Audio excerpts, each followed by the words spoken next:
My name's Stevie Mullen. I'm a member of the football club and I'm a trustee of the foundation. My role at the club is really anything that needs done, whether it's helping Ken to do the park, collect the totes. For the trust and the foundation, we organise the pensioners' days and all the community work. But really, I'm here to do anything that Andy and Ken and the other members of the committee ask me to do.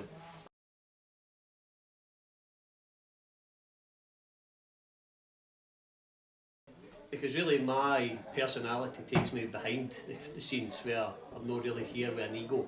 So I prefer to leave that to the other guys who are quite good in front of the camera and can speak well and promote the club in a better way than I can.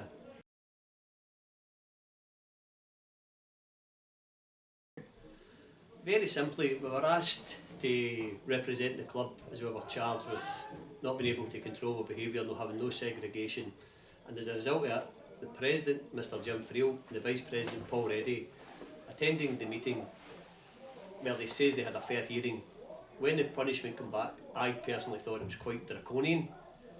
They wanted to close the facility 30 minutes prior to kick-off and not reopen it to 30 minutes after kick-off, a £500 good behaviour bond and no alcohol to be served in the enclosure adjacent to the entrance to the pavilion. We appealed that decision. Myself, Andy and Mr Liam O'Donnell, who's a solicitor advocate and an FA registered lawyer, excuse me, were able to go and present our case to the judicial panel, which was chaired by Sheriff Lindsay Wood. It started off in a bad manner because nobody was wanting to compromise. We were asked to leave the room and come to an out-of-court settlement. Liam and Andy produced an absolutely robust case in defence of St Roch's, and as a result we were able to negotiate that the shop remained open. The punishment that we accepted was a £500 good behaviour bond, the two walls which have been built adjacent to the clubhouse, and the no alcohol is to be drunk under the covered enclosure. We think that was quite a fair, and we really need to ensure the safe exit and entrance to the building for players and match officials. So the two walls are actually quite a good idea. We received a charge from the West Region about the conduct of some of our supporters at an alleged incident next to the away or the home team's dugout.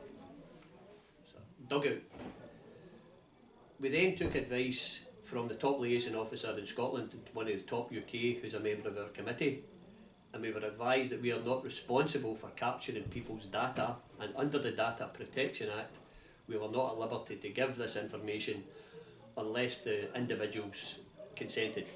When we spoke to the individuals, they didn't want to do it, so we defended them as much as we could. Myself, Andy and JP attended the meeting, where again we were met with quite strong resistance to our argument, and really we had to go to the wall to defend our supporters in this incident because they really wanted their names and address and what actions we had taken. We didn't bow to this and stuck up as much as we could. As a result, we have received another £500 good behaviour bond, which will be placed the third Saturday in June 2017. But here's a serious caveat in that we have now been warned about a future conduct could result in us being expelled from the league if we're back up.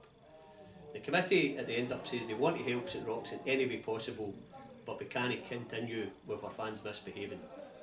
So it's a very, very serious situation that we find ourselves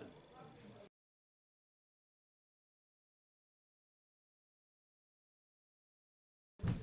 We need to engage more with the fans, and to such ends I personally have met with a few prominent fans and fan groups this week and explained the seriousness of the situation, and to be fairly obvious to the guys, they took it in good part, in good spirit, and have said that they will help us in any way possible, and have realised the responsibility that they have as fans to self-police. I even asked the young boys who travel by train to the game, and it was something I personally was looking forward to because I'm an old man in relation to these kids, but it was very, very good, very constructive, and they're anything but silly wee boys. So it went very well, and really we're singing. The fans who stand under the covered enclosure in match days really need to understand the severity of what they're doing and the implications it could have for the club.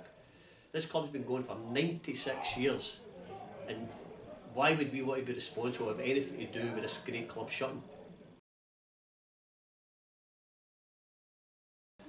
I do. Come to St Roch's, but the passion you have got for the club, and you are more St Roch's fans than what I'll ever be. Support the club as vocally as you can, financially as well as you can. Please do not ever enter the field of play. There's never going to be a reason why you should be on the field of play and respect the other team, their officials. But please just get behind the team and let's continue in this great progress and journey that we're taking. The world is our oyster, but we cannot do it if the club is shut.